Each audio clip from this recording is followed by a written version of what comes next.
If you check email often, those little swipe gestures can save you a lot of time, or slow you down if they're set up wrong.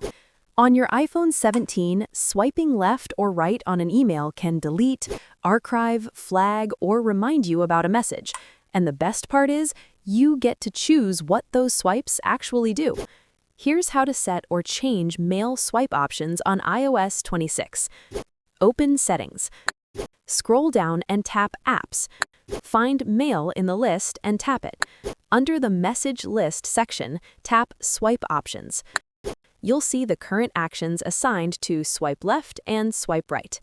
To change what happens when you swipe left on an email preview, tap Swipe Left and choose the action you prefer.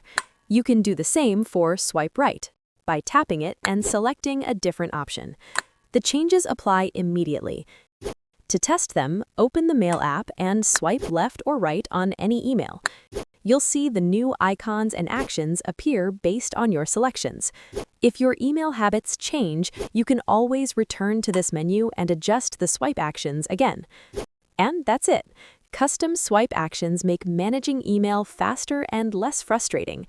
If this helped you streamline mail on your iPhone 17, give it a like or watch another tutorial to discover more small tweaks that make a big difference.